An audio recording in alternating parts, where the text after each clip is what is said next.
لوگوں سے عزتیں تلاش کرتے ہو تو وہ کیا تمہیں عزت دیں گے؟ وہ تو کل اچھا کہتے ہیں، پرسوں برا کہنے لگ جاتے ہیں۔ لوگوں کے سامنے گڈ بک میں آنا چاہو گے تو وہ تو سویرے تمہارے بارے میں کچھ کہیں گے، شام کچھ اور کہیں گے۔ اپنی روحانی زندگی آباد کریں، اپنے مسلح کو وقت دیں، اور دنیا سے چھپ کر، اس موبائل کو بند کر کے، اور اپنے آپ سے بھی چھپ کے اور تنہا ہو کے، چھپا کے سارا کچھ اپنے آنسو اپنے رب کی بارگاہ میں پیش کریں، اس کے حضور حاضری دیں۔ سنو نا ترمذی کی حدیث، اور اسے یاد رکھنا، نبی پاک علیہ السلام نے فرمایا اپنے دکھ لوگوں کے سامنے نہ بیان کرنا، سیٹھوں نوابوں کو نہ بتاتے پھرنا، دنیا داروں کے سامنے جا کے نہ رونا کہ میں تکلیف میں ہوں۔ فرمایا اگر دنیا داروں کو دکھ بتاؤ گے رب تمہیں کبھی غنی نہیں کرے گا۔ اور لوگ ہیں کہ الٹا مذاق اڑائیں گے آپ کی، جس سے بڑی پکی یاری ہے نا، پکی، وہ تب تک پکی ہے جب تک آپ نے 50,000 مانگا نہیں، اور جس وقت آپ نے کہہ دیا کہ میں مجبور ہوں میری مدد کر، تو پھر ختم ہو گئی دوستی۔ لوگوں کی تعلقات آپ کے ساتھ تب تک ہیں جب تک آپ ان سے کوئی ضرورت وابستہ نہیں کرتے۔ کریم محبوب فرمانے لگے بندوں کے سامنے دکھ نہ بیان کرنا، اللہ تجھے کبھی غنی نہیں کرے گا۔ تو اپنے دکھ اپنے رب کو بتا، تو دعائیں مانگ، تو اس کی بارگاہ میں حاضر ہو، تو اس کے حضور عرض کر۔ فرمایا اپنے دکھ اپنے رب کو بتا، وہ جلدی کرے یا دیر سے کرے تجھے ساری دنیا سے بے نیاز کر دے گا، تجھے کسی کا محتاج نہیں رہنے دے گا۔ اپنے مسلح کو، اپنی دعاؤں، ایک بزرگ فرماتے ہیں میں نے دعا مانگنے کا طریقہ اپنی بیوی سے سیکھا، دعا مانگنے کا طریقہ اپنی، سیکھنے والے تو اپنے بچوں سے بھی سیکھ لیتے ہیں، سیکھنے والے تو ہر ایک سے سیکھتے ہیں۔ وہ کہتے ہیں میں نے دعا مانگنے کا سلیقہ اپنی بیوی سے سیکھا ہے۔ حضرت وہ کس طرح؟ فرمانے لگے میری بیوی نے نا مجھے کوئی کام بتایا، کچھ پیسوں کی ضرورت کے لیے کہا، تو میں نے اسے کہا کہ بھئی ابھی میرے پاس نہیں ہے، کچھ دنوں میں آتے ہیں تو میں دے دوں گا۔ عورتوں کی عادت ہوتی ہے وہ بار بار یاد کراتی ہیں، 2-4 دنوں کے بعد پھر اس نے کہا حضرت وہ میں نے کہا تھا کچھ پیسے، میں نے اسے کہا کہ ابھی میرے پاس نہیں ہے، کچھ دنوں میں ملتے ہیں تو میں تمہیں دے دوں گا۔ اس نے کچھ دنوں کے بعد پھر کہا حضور وہ میں نے کچھ پیسے کہے تھے۔ فرماتے میں نے ڈانٹ دیا، میں نے کہا کہ کیا تو روز مجھے شرمندہ کرتی ہے، کہا نا میرے پاس نہیں ہے، ہوں گے تو دے دوں گا، تو روز یاد کراتی ہے۔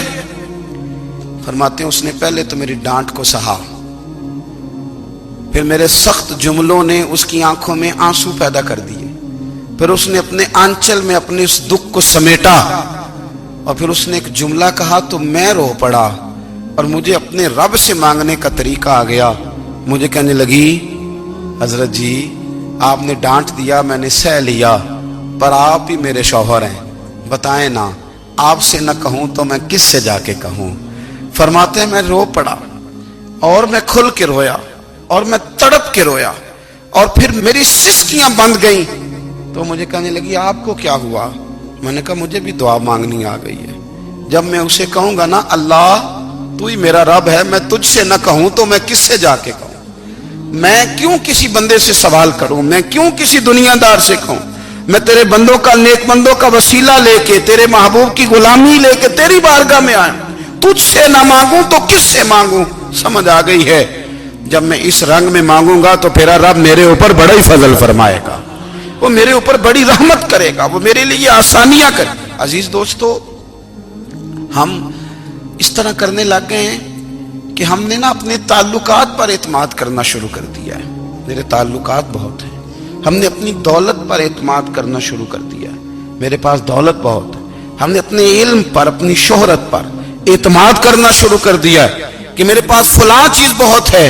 یاد رکھنا جب بے نیاز اپنی صفت بے نیازی دکھاتا ہے تو بڑی بڑی دولتوں والے مجبور نظر آتے ہیں۔ بھائیو جب انسان کا رشتہ اپنے مالک کے ساتھ ہوتا ہے پھر تو غم بھی کچھ نہیں کہتے، پریشانیاں بھی کچھ نہیں کہتی، پھر تو زندگی صبر والی، پھر تو زندگی توکل والی، پھر تو زندگی بھروسے والی، پھر انسان اپنے آپ کو رسوا نہیں کرتا۔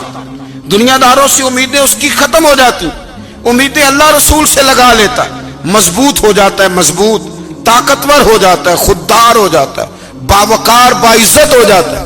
حضرت بہلول دانا رحمت اللہ علیہ بیٹھے تھے تو ہارون رشید حج کر کے آ رہا تھا، تو رستے میں حضرت شیخ سے ملاقات ہو گئی تو السلام علیکم کے بعد کہنے لگا حضور کوئی حکم ہو تو بتائیے گا. تو حضرت بہلول دانا فرمانے لگے تیرا رب کون ہے؟ اس نے کہا اللہ. تو فرمایا میرا کون ہے؟ کہا اللہ. فرمانے لگے تو بڑا ہی بیوقوف ہے، کیا تو یہ سمجھتا ہے کہ رب ہارون رشید کو تو دے گا اور بہلول دانا کو بھول جائے گا؟ تیرا بھی وہی رب ہے، میرا بھی وہی رب ہے.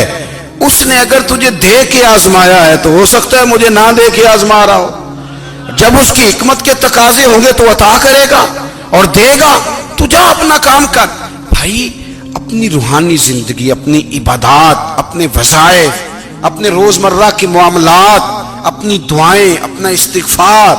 دیکھو کوئی مشکل کام تو نہیں 2 رکوع ہیں سورہ واقعہ کہ اگر رات کو پڑھ لی جائے تو. میں کس طرح یہ بات بیان کروں کہ تعویذ بانٹنا آسان ہے اور وظیفہ بتانا مشکل ہے. سارا دن تعویذ بانٹیں تو لوگ لینے کو تیار ہیں، اور اگر آپ وظیفہ بتائیں تو کہتے ہیں تو مشکل کام ہے. او خدا کے بندے، اگر آپ کا تعلق قرآن پاک کے ساتھ مضبوط ہو، قرآن پاک کے ساتھ اگر آپ کا رشتہ ہو، لوگ سفارشیں ڈھونڈتے ہیں نا دنیا میں، کوئی تعلق مل جائے تو میرا کام ہو جائے. دنیا میں اتنا مشکل معاملہ ہے، آخرت میں مجھے بتائیے گا کتنا مشکل معاملہ ہوگا. میرے نبی پاک صلی اللہ تعالی علیہ وسلم نے فرمایا جو لوگ سورہ ملک پڑھا کرتے تھے نا، سورہ ملک، یہ سورت ملک قیامت میں ان کی سفارش کرے گی، اور اس طرح کرے گی کہ کہے گی اے اللہ یہاں اس بندے کو جنت میں داخل کر دے یا مجھے قرآن پاک سے علیحدہ کر دے. تو رب فرمائے گا جا اس کا دامن تھام کے اسے جنت تک پہنچایا. آپ بات کو سمجھیں، جب آپ کے تعلقات اپنے معاملات کے ساتھ مضبوط ہوں گے، یہ نبی کریم نے وعدہ کیا ہے کہ تو سورت واقعہ پڑھ تیرے گھر میں فاقہ نہیں آئے. حضرت عبداللہ ابن مسعود رضی اللہ تعالیٰ عنہ بیمار تھے تو حضرت عثمان غنی رضی اللہ تعالیٰ عنہ تیمارداری کے لیے تشریف لے گئے اور جا کر کے کہا کہ آپ بڑے بیمار ہیں، آپ کی بیٹیاں زیادہ ہیں، میں چاہتا ہوں کہ خزانے میں سے کچھ مدد کروں. تو سیدنا عبداللہ ابن مسعود رضی اللہ تعالیٰ عنہ اٹھ کے بیٹھ گئے اور کہنے لگے امیر المومنین، اللہ آپ کو میری طرف سے، میری بیٹیوں کی طرف سے بہتر صلہ دے. میری بیٹیوں کو کسی خزانے کی ضرورت نہیں، میں نے انہیں خزانہ دے دیا ہے. کہا جناب آپ نے کون سا خزانہ دیا ہے، میں آپ کے مالی معاملات کو جانتا ہوں. تو فرمانے لگے امیر المومنین، میرے نبی کریم نے فرمایا ہے جو سورت واقعہ پڑھے اسے کبھی فاقہ نہیں آتا. میں نے بیٹیوں کو یاد کرا دی ہے، یہ خزانہ میں نے انہیں دے دیا ہے. وہ سارے والدین سنیں جو بیٹیوں کے لیے پریشان رہتے. حضرت عبداللہ ابن مسعود نصیحت کر رہے ہیں، فرمانے لگے میں نے سورت واقعہ یاد بھی کرا دی ہے، پڑھنے کی عادت بھی ڈال دی ہے. حضور نے فرمایا ہے جو سورت واقعہ پڑھے اسے فاقہ نہیں آتا. کہنے لگے چاند تو اپنی جگہ چھوڑ سکتا ہے، سورج گر سکتا ہے، تارے ٹوٹ سکتے ہیں، پر مدینے والے رسول کی بات غلط نہیں ہو سکتی. حضور نے فرمایا فاقہ نہیں آئے گا تو انشاءاللہ کبھی بھی نہیں آئے گا. کرنے کا کام یہ ہے کہ ہم اپنے معاملات، اپنی عبادات، اپنی دعائیں، کبھی 10 منٹ عادت ہو جائے نا دعا مانگنے کی علیحدہ سے رات کو.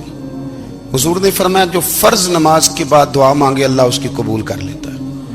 نبی پاک صلی اللہ تعالی علیہ وسلم نے فرمایا اللہ مسافر کی دعا قبول فرماتا ہے. حضور نے فرمایا اللہ مظلوم کی دعا قبول فرماتا ہے. حضور نے فرمایا بیمار سے دعا کراؤ اللہ اس کی دعا قبول فرماتا ہے. میرے نبی پاک نے فرمایا ماں باپ جب بھی اولاد کے لیے ہاتھ اٹھائیں، ویسے تے بلے شاہ تو آسمانی اڈ دیا ہی پھڑ دیں، جڑا گھر بیٹھا انہوں بڑھیا ہی نہیں. حضور فرمانے لگے ماں باپ جب بھی اولاد کے لیے دعا فرمائیں اللہ ان کی دعا کو قبول کرتا ہے. آپ اپنا تعلق بنائیں دعا کے ساتھ، عبادت کے ساتھ، مصلی کے ساتھ رشتہ بنائیں، استغفار پڑھیں. صلاح الدین ایوبی صلیبی جنگوں میں تھے، رات کو مسجد اقصی میں نماز پڑھی تو پریشان تھے. ایک بزرگ سے ملاقات ہوئی تو وہ کہنے لگے کہ آپ بڑے پریشان ہیں. کہنے لگے حضور پریشان اس لیے ہوں کہ پہلے ہی مسلمان کمزور ہے، اب میں نے سنا ہے دشمن کا ایک بحری بیڑا وہ جنگی سامان سے بھرا ہوا آ رہا ہے، تو اب ان کے پاس اور تلواریں اور نیزے آ جائیں گے، مسلمانوں کے پاس پہلے ہی وسائل کی کمی ہے، پریشان ہو کس طرح کر کے مقابلہ کریں گے. یہ بات کہتے ہی صلاح الدین ایوبی نے بزرگوں سے کہا حضور آپ بھی دعا کرنا.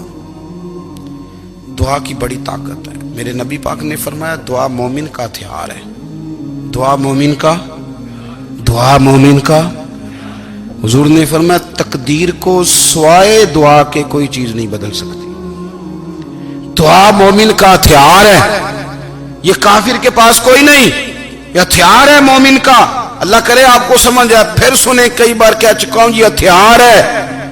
کافر کے مقابلے میں جو تیرے پاس سب سے بڑا ہتھیار ہے وہ دعا ہے. دعائیں کرانی چھوڑ دی، کرنی چھوڑ دی، لینی چھوڑ دی. حضرت سیدنا انس بن مالک رضی اللہ تعالیٰ عنہ فرمایا کرتے تھے میں نے وہ رنگ دیکھا ہے جب حضور دعا مانگتے تھے اور حضور کی مقدس آنکھوں میں آنسو بھی ساتھ ہی بہا کرتے تھے. میں نے وہ انداز دیکھا ہے. تو صلاح الدین ایوبی بزرگ سے کہنے لگے آپ بھی دعا کیجیے، اور خود رونے لگے اور سر سجدے میں رکھ کے رونے لگے اور عشاء سے لے کر فجر تک روئے، خوب روئے. صبح وہ بزرگ آئے تو صلاح الدین ایوبی کا خوبصورت اور ہنستا ہوا چہرہ دیکھا. کہنے لگے آپ بڑے خوش ہیں، رات تو میں نے بڑے روتے ہوئے دیکھا تھا. تو کہنے لگے حضور وہ جو بحری بیڑا آ رہا تھا نا وہ پانی میں ڈوب گیا ہے، اب وہ نہیں آ رہا. ابھی خبر آئی ہے تو میں بڑا خوش ہوں. بزرگ کہنے لگے اٹھ سینے سے لگ اور سن ایک بات، وہ بحری بیڑا پانی میں نہیں ڈوبا، وہ تیرے آنسوؤں میں ڈوب گیا ہے. وہ جو تو رات رویا ہے نا رب کریم کی بارگاہ میں تو وہ ڈوب گیا ہے. حضرت عائشہ صدیقہ رضی اللہ تعالیٰ عنہ فرماتی ہیں ایک عورت تھی اور اسے نبی پاک صلی اللہ تعالیٰ علیہ وسلم نے نا وہ کلمہ پڑھ کے مسلمان ہوئی، مدینہ طیبہ آ گئی تو حضور نے مسجد نبوی شریف میں اس کے لیے مکان، ایک سادہ سا کمرہ ساتھ مسجد کے بنوا دیا، وہیں رہنے لگی. اکثر وہ سیدہ طیبہ کے پاس آتی تو حضرت عائشہ صدیقہ رضی اللہ تعالیٰ عنہ فرماتی ہیں وہ بڑی باتیں سناتی اور آخر میں کہتی وہ ہار والا دن بھی بڑا عجیب دن تھا اور میرے رب کی قدرتوں کا دن تھا، وہ بھی بڑا عجیب دن تھا. سیدہ عائشہ صدیقہ رضی اللہ تعالیٰ عنہ ایک دن فرمانے لگی کہ تو ہار والے دن کا بڑا ذکر کرتی ہے، وہ کیا دن تھا؟ تو خاتون کہنے لگی اماں جی وہ دن تھا جب میرے رب پر بھروسہ اور مضبوط ہو گیا، جس دن میرا اپنے رب پر توکل اور بڑھا، میرے ایمان میں یقین میں اور پختگی آئی. کہنے لگی میں ایک گھر کی کنیز تھی، نوکرانی تھی، اس گھر میں ایک بچی تھی جس کے پاس سونے چاندی ہیرے جواہرات کا ہار تھا. اس زمانے میں نا چمڑے کے اوپر لوگ ہیرے جواہرات لگاتے تھے، کئی دفعہ سرخ رنگ کے چمڑے پہ لگائے جاتے تھے. وہ بچی پہنتی تھی تو کہتی ہیں وہ بچی کے اس نے اتار کے رکھا یا اس سے گرا وہ ہار تو چیل اسے اٹھا کے لے گئی گوشت سمجھ کے اور میرے سامنے اٹھا کے لے گئی. گھر والوں نے مجھ سے پوچھا، یہ بخاری میں موجود ہے، گھر والوں نے پوچھا مجھ سے کہ وہ ہار کہاں ہے تو میں نے کہا چیل اٹھا کے لے گئی. گھر میں کچھ چوری ہو جائے تو سب سے پہلا الزام کس پہ لگتا ہے؟ ملازمین پہ. کہتے انہوں نے مجھے بڑا مارا، بڑی تکلیف تھی، حتیٰ کہ میری شرمگاہ تک کی تلاشی، میری عزت اتنی خراب کی میں بتا نہیں سکتی.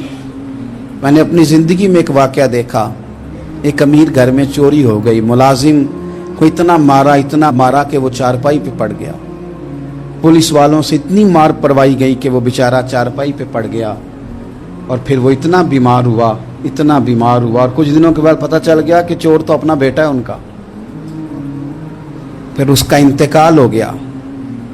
اب وہ سیٹھ صاحب اور گھر والے آ کے نا مرنے والے کے کان میں معافیاں مانگ رہے ہیں، کان میں. تو میں نے ان سے پھر کہا تھا کہ یہ تو اب چلا گیا ہے، تمہارا زور چلتا تھا نا تو تم نے قانون خریدا اور تم نے اسے جتنا ہو سکا تم نے اسے مار پڑوائی. تمہارے پاس جو عدالتیں تھیں تم نے وہاں کاروائی کی، اب ایک عدالت قیامت کے دن لگے گی. یہ کمزور تھا نا، کچھ کر نہیں سکا. میرے نبی پاک صلی اللہ علیہ وسلم نے فرمایا سن لو، اگر سینگ والی بکری نے بغیر سینگ والی بکری کو تکلیف دی ہوگی نا تو قیامت کے دن اسے بھی بدلہ دینا پڑے گا کہ تیرے پاس سینگ تھے اور تو نے اسے مارا تھا. وہ خاتون عرض کرتی ہے سیدہ عائشہ کی خدمت میں کہ مجھے بڑا مارا، مجھے تکلیف دی، میں کہہ رہی تھی کہ میرے سامنے چیل لے گئی ہے پر وہ نہیں مان رہے تھے. اماں جی انہوں نے مجھے بڑا مارا.